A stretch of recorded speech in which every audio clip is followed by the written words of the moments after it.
the engagement that you have, like the super chats, the likes, the reposts. I'm like, this guy has insane engagement from the community, because a lot of people have big numbers, right? But not everybody has the engagement of the fans, right? So, and that's the thing for me. It was like, because you'll have the people that say, man, you guys should have been at 100, you should be at 1 million and all this. But I think the thing is that, you know, we've always wanted to be relatable. We've always wanted to be authentic. I'm always going to be myself. Like, this is not going to be the platform where, you know, we're jumping over 3 buildings and eating hot sauce and, you know, running down Fifth Avenue and running from, like, that's just not me. That takes too much energy to fake. Yeah. But for me, I just said, look, we're going to be ourselves every single day. And people are going to come. Those who are going to leave, hey, that's okay, because there will be more as well. So we also invite the crash outs on your platform. That's right. There's so many crash outs. Bro. Yeah, shout out to Ari. Sometimes just for the end. Yeah. You leave the crash outs for the end. Leave the crash outs for the end, man. But it is an absolute joy to have watched you grow, man. Thank you for being part of our story. And, you know, the way we support you by tuning in, going to some of your watch parties has been absolutely incredible. But the last time you sat down with us and we talked about when you started Knicks Fan TV, the 17 and 65 season, did you think that 100K was actually realistic? That's the first part of the question. The second part of the question is, now that the Knicks are actually a great team, or born, like whatever, good, great, whatever, however you want to characterize it, does it make creating content for them easier, or was it a lot? Is it like, what does it do for you now that they're actually at the... No, I always believed in the platform, man. I always believed that the people were going to come eventually, as long as I learned how to make the content, how to present the content, how to distribute the content. I always knew that the numbers were going to come, because there was truly nothing like it. And when you looked at the mainstream, there really wasn't anything there that was dedicated to the diehard night in and night out. So it just took that consistency, dedication, patience. Right. You know, I wasn't chasing it. I just knew that ultimately, with one tells the other and one tells the other, it compounds exponentially. And so it's just a matter of time. Now, with the team being good, it's definitely easier to make content, right? Because, you know, people are just tapped in. The expectations are high. The team is on a high. You're winning more games, so people are in a better mood. You're in a better mood. Everybody's spirits are lifted. And also, as we've grown, so has our relationships. And I always look at that as a snowball effect. From the first guest, our first ever guest, and he's still with us now, Tommy Beer from Forbes magazine. That was our first ever guest. And from him, we took that interview, sent it to the next, took those 2 interviews, sent it to the next, and, you know, just this giant snowball, a Rolodex of contacts and relationships has formed since then. Yeah. So you've been on various platforms. You've been on ESPN, Sports NY. Does this number now, is this something where it gives you leverage, or do you think the respect is always there, or what does that signify? And I just want to point out, your 100K is a real 100K. Like, when we put your episode out there, the interactions were insane. It's like, oh, like these are real.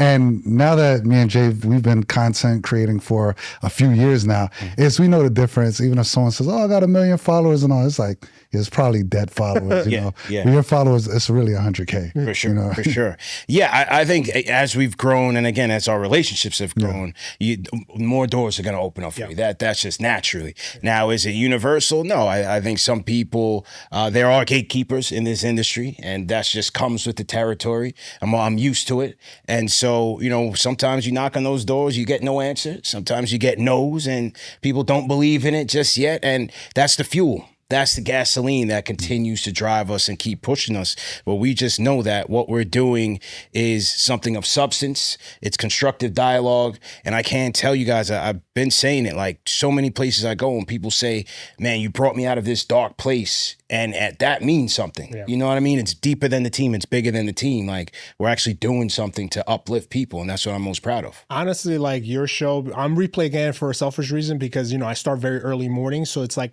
part of my morning routine, right? Yeah. So it's like sort of just, not that I'm in the dark place or anything like that, but it's like good to have something to look forward to, right? Like, and for someone who's a diehard Knicks fan like me, I just want to hear to somebody who can present the information in an entertaining but truthful perspective, right? Like, I don't mind the entertainment, I don't mind the crash outs, but always there's some truth even behind the crash outs sometimes, right? Yeah. you hear too many clickbait stories, which we'll get into later on this in the episode, but it's just like, it just sort of like lost me. So I think the independent content creator route is something that I relate to more, not just being a fellow content creator myself, but also I think there's a lot more authenticity behind it. For right? sure. Because now like you said, it's oversaturated now. Not that the Knicks are good, I'm sure there's a bunch of Knicks channels that pop up on the algorithms like, who are these people, right? And everybody's just trying to stand out in one way or another. But you've stood out through being authentic and being persistent and just consistent with everything that you've put out, man. So flowers out to you. But without mentioning their flowers, you always say the community. Who do you have? Is anybody you want to like give a special shout out to? Who are the flowers that you should give? Not to like sort of isolate anybody, but who would you give flowers to get to this point? Oh man, well, at the top of the list, my family, man, 1000%. You know, that's not cliche. Like to this day, like almost on a daily or every other day, my aunt will call me like, I just handed out 2 more business cards in Brooklyn. I got this guy, I got this guy. Kid you not, every other day, and I'm so proud of that because my aunt is one of the people who got me into the Knicks. And so now when they see me build this platform from the ground up, you know, my parents, my aunt, my sister, my wife, my son, like everybody, you know, they're sharing it. They're telling the gospel. They're recruiting people. They're sharing those stories. So them for sure.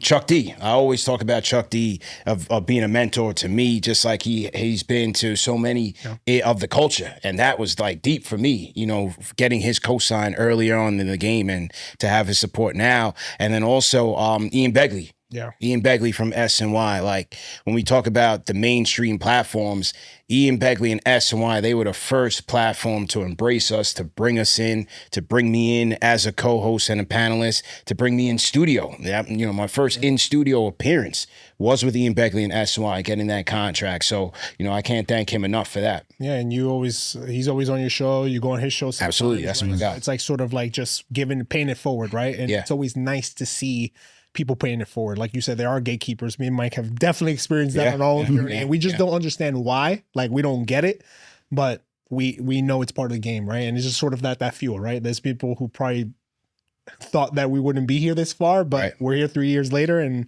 you know, we count all our blessings. To have you back on the show just speaks volumes that you know, like the first interview, so you're back for the second interview, man. But thank you so much for everything.